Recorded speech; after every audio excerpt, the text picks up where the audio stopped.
Study സെൻറ്ററിൻ്റെ online ക്ലാസ്സിലേക്ക് സ്വാഗതം. നമ്മൾ ഇന്ന് എടുക്കുന്നത് മലയാളം സെക്കൻഡ് പാർട്ട് ചാപ്റ്റർ 14 ഒരു കഥയാണ് കാരൂർ നീലകണ്ഠൻ പിള്ളയുടെ ഉതുപ്പാൻ്റെ കിണർ. അപ്പോൾ ഒരു ഉതുപ്പാൻ എന്നൊരു വ്യക്തി മഹാനഗരം വരുന്നതിന് മുമ്പേ ഒരു കിണർ കുഴിച്ച് ആ കിണറിൽ നിന്നും വെള്ളം ജീവികൾക്കും മനുഷ്യർക്കും ഉപയോഗപ്രദമാക്കിയതുമായി ബന്ധപ്പെട്ട കാര്യങ്ങളാണിതിൽ പറയുന്നത്. പക്ഷേ നഗരങ്ങൾ പരിഷ്കരിച്ചപ്പോൾ അല്ലെങ്കിൽ നാഗരികവൽക്കരണം വന്നത് ഒരു വ്യക്തിയുടെ ജീവിതത്തെ എത്രത്തോളം ബാധിച്ചു എന്നതുകൂടിയാണ് ഈ ഒരു പാഠഭാഗത്തിൽ വ്യക്തമാക്കുന്നത്. അപ്പം നമുക്ക് എന്തൊക്കെ കാര്യങ്ങളാണെന്നുള്ളത് ഒന്ന് നോക്കാം. ആദ്യ ഗ്രന്ഥകാരനെ പരിചയപ്പെടാം. കാരൂർ നീലകണ്ഠൻ പിള്ള 1898 ഫെബ്രുവരി 22 കോട്ടത്തിനടുത്ത് ഏറ്റുമാനൂരിൽ ജനിച്ചു. അധ്യാപകനായിരുന്നു. സാഹിത്യപ്രവർത്തക, സഹകരണ സംഘം സെക്രട്ടറി എന്ന നിലയിലും സേവനം അനുഷ്ഠിച്ചിട്ടുണ്ട്. 1959 1968 കേരള സാഹിത്യ അക്കാദമി അവാർഡ് നേടി. തിരഞ്ഞെടുക്കപ്പെട്ട കഥകൾ മോതിരം, അമ്പലപ്പറമ്പിൽ ഗൗരി, പഞ്ഞിയും തുണിയോ, ബാലചന്ദ്രൻ, അഴകനും പൂവാലിയും തുടങ്ങിയ പ്രധാന കൃതികളാണ്.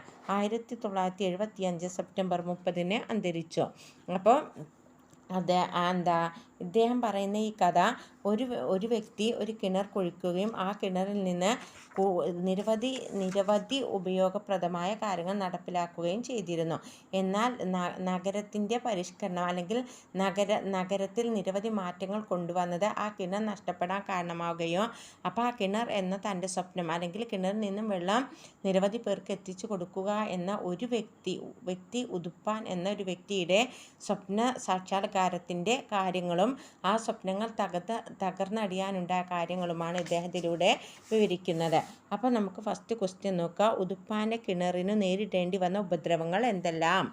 അപ്പോൾ പലരും കൂടി ആ കിണറ്റുകരയിലാക്കി. കുട്ടികൾ അതിൽ ചപ്പും ചവറും കല്ലും ഇട്ട് രസിച്ചു. ഒരു ദുരാഗ്രഹി തൊട്ടിയും മറ്റൊരു പാപിക്കപ്പിയും മോഷ്ടിച്ചു. അപ്പോൾ ഇത്രയാണ് ഉപദ്രവങ്ങളെന്ന് പറയാനുള്ളത്. ഇനി രണ്ടാമത്തെ പറയുന്നത് നന്ദി കെട്ട ലോകം എന്ന് ഉതുപ്പാൻ വിചാരിക്കാൻ കാരണമെന്ത്? കിണർ മൂടണമെന്ന നഗരസഭയുടെ ഉത്തരവിനെതിരെ ഉതുപ്പാൻ രോഷം കൊണ്ടെങ്കിലോ ആരും അയാളെ പിന്തുണച്ചില്ല. കുഴൽ വെള്ളം കിട്ടിയപ്പോൾ കിണറിൻ്റെ കാര്യം എല്ലാവരും മറന്നു. അതുകൊണ്ടാണ് നന്ദി കെട്ട ലോകമാണെന്ന് ഉതുപ്പാൻ ഈ ലോകത്തെ വിശേഷിപ്പിച്ചത്. ഇനി അടുത്ത ക്വസ്റ്റ്യൻ പറയുന്നത് ഉതുപ്പാൻ്റെ നിസ്വാർത്ഥ സേവനങ്ങളോട് പുറംതിരിഞ്ഞു നിൽക്കുന്ന ജനങ്ങൾ എന്ന് സാമൂഹിക ബന്ധമായത്തെ പ്രതിദാനം ചെയ്യുന്നു. അപ്പോൾ എന്തൊക്കെ നിസ്വാർത്ഥ സേവനങ്ങളെന്ന് നമുക്ക് നോക്കാം. അപ്പോൾ എന്തൊക്കെയാണ് പ്രതിനിധാനം ചെയ്യുന്നത്? മനുഷ്യ നന്മയെ മുഖ്യധാരയിലേക്ക് കൊണ്ടുവരുന്ന ഉതുപ്പാനെ കേന്ദ്ര കഥാപാത്രമാക്കി കാരൂർ രചിച്ച കഥയാണ് ഉതുപ്പാൻ്റെ കിണർ. ജനങ്ങളുടെ എല്ലാം നന്മയ്ക്ക് വേണ്ടിയാണ് ഉതുപ്പാൻ കിണർ കുഴിച്ചത്. എന്നാൽ ഉതുപ്പാനെ ജനങ്ങൾ പരിഹസിച്ചു, ഭ്രാന്തനെന്ന് മുദ്രകുത്തി. നിധിക്ക് വേണ്ടിയാണ് കുഴിക്കുന്നത് എന്നിവരെ അവർ ചിത്രീകരിച്ചു. കിണർ വെള്ളം കണ്ട ദിവസം അതിനെക്കുറിച്ച് സന്തോഷത്തോടെ ഉതുപ്പാൻ ജനങ്ങളോട് പറഞ്ഞെങ്കിലും അയാളുടെ നിസ്വാർത്ഥ സേവനത്തെ ആരും വിലമതിച്ചില്ല. കുറ്റം കണ്ടെത്താനാണ് അവർ ശ്രമിച്ചത്. മറ്റുള്ളവർക്ക് നന്മ ചെയ്യാൻ തുനിയുന്നവരെ പരിഹസിക്കുന്നൊരു സമൂഹത്തെയാണ് ഇവിടെ കാണിക്കുന്നത്. അന്യൻ്റെ നന്മയിൽ ദോഷം കണ്ടെത്തി പ്രചരിപ്പിക്കുന്ന സമൂഹത്തിൻ്റെ പ്രതിധ്വനിയാണ് ഉതുപ്പാൻ്റെ കിണർ എന്ന കഥയിലൂടെ കാരൂർ നീലകണ്ഠൻ പിള്ള വിവരിക്കുന്നത്. ഇനി നമുക്ക് അടുത്ത ക്വസ്റ്റ്യൻ നോക്കാം. ഉതുപ്പാൻ്റെ കിണർ എന്ന കഥ എപ്രകാരമാണ് പാരിസ്ഥിതിക പ്രാധാന്യം അർഹിക്കുന്നത്? അപ്പോൾ പാരിസ്ഥിതിക പ്രാധാന്യമുള്ള കാരൂരിൻ്റെ കഥയാണ് ഉതുപ്പാൻ്റെ കിണർ. പരിഷ്കാരത്തിൻ്റെ പേരിൽ ഭരണാധികാരികൾ നടത്തുന്ന പ്രവർത്തനങ്ങൾ പലപ്പോഴും ആരോഗ്യത്തിന് ഹാനികരമായി തീരാറുണ്ട്. ശുദ്ധമായ കുടിവെള്ള സ്രോതസ്സുകളെ നശിപ്പിച്ച് നദിയിലെ വെള്ളം സ്വീകരിച്ച് കൊല്ലുകളിലൂടെ എത്തിക്കുന്നത് ആരോഗ്യകരമല്ല. ഇവിടെയാണ് ഉതുപ്പാൻ്റെ കിണറിൻ്റെ പ്രാധാന്യം. ശുദ്ധമായ കിണറിലെ ജലം കന്നുകാലികൾക്ക് പോലും ഉപയോഗപ്പെട്ടിരുന്നു. നിരവധി ആളുകളുടെ ദാഹം ശമിക്കാൻ അതിനെ തെളിനീരിന് കഴിഞ്ഞു.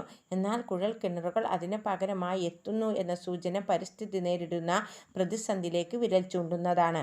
യന്ത്രവൽക്കരണം പ്രകൃതിയിലേൽപ്പിച്ച ആഘാതമാണ് ഈ കഥ.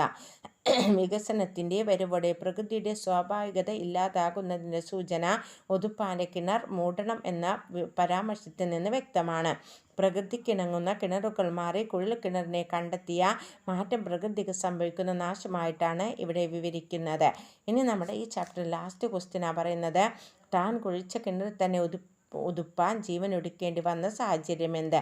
സാധാരണ മനുഷ്യരുടെ നിസ്വാർത്ഥ സേവനങ്ങളുടെ പുറംതിരിഞ്ഞു ഒരു സമൂഹത്തെ വ്യക്തമാക്കുതരുന്ന കാരൂരിൻ്റെ കഥയാണ് ഉതുപ്പാൻ്റെ കിണർ. ഈ കഥയിൽ ഉതുപ്പാൻ മറ്റുള്ളവരുടെ നന്മക്കായി തനിക്കുള്ള ചുരുങ്ങിയ സ്ഥലത്തെ കിണർ കുഴിച്ചു. കിണറിനെക്കുറിച്ച് സദാ ചിന്തിച്ചിരുന്ന അദ്ദേഹത്തിനെ ഭ്രാന്താണെന്ന് ആളുകൾ പരിഹസിച്ചു. ജനങ്ങൾ അദ്ദേഹത്തെ അവഗണിച്ചു. അധികാരികൾ അയാളുടെ ആത്മാർത്ഥത തിരിച്ചറിഞ്ഞില്ല. കിണറ്റിൽ കൊതുകുണ്ടായി. പൊതുജനാരോഗ്യം നശിക്കുമെന്ന് ആളുകൾ പറയാൻ തുടങ്ങി. മറ്റുള്ളവർക്ക് അല്പം തെളിനീര് പകരാൻ ശ്രമിച്ച ഉതുപ്പാനെ ഇക്കാരണങ്ങളാൽ താനേറെ സ്നേഹിച്ച കിണറിൽ തന്നെ ജീവനൊടുക്കേണ്ടി വന്നു. അപ്പോൾ ഇത്രയാണ് ഉതുപ്പാൻ്റെ കിണറുമായി ബന്ധപ്പെട്ടിട്ടുള്ള കാര്യങ്ങൾ നമുക്ക് പറയാനുള്ളത്. ഇപ്പോൾ ഈ 3 ക്വസ്റ്റ്യനും നമുക്ക് അരപ്പുറത്തിൽ കവിയാതെ ഉത്തരം എഴുതേണ്ടതാണ്. ബാക്കിയുള്ളത് നമുക്ക് ഒരു മാർക്കിന് എഴുതേണ്ട 1-2 വാക്യത്തിൽ ഉത്തരം എഴുതേണ്ടതാണ് കേട്ടോ. അപ്പോൾ ഇതോടുകൂടി ഉതുപ്പാൻ്റെ കിണറുമായി ബന്ധപ്പെട്ട നമ്മുടെ ക്വസ്റ്റ്യൻ ആൻസർ തീർന്നു. അത് നിങ്ങൾക്ക് ഈ 2-3 ക്വസ്റ്റ്യൻ ഒന്നിച്ചിട്ട് ഒരു എസ്സേ മോഡലും എഴുതാം കേട്ടോ. എങ്ങനെ ക്വസ്റ്റ്യൻ വരുന്നു അതിനനുസരിച്ച് നമുക്ക് ഈ ക്വസ്റ്റ്യനെ വൈഡായിട്ട് എഴുതാം. ഇനി നമുക്ക് അടുത്ത ചാപ്റ്ററുള്ളത് 15-ാമത്തേണ് വി വിജയൻ്റെ കടൽ തീരത്ത്.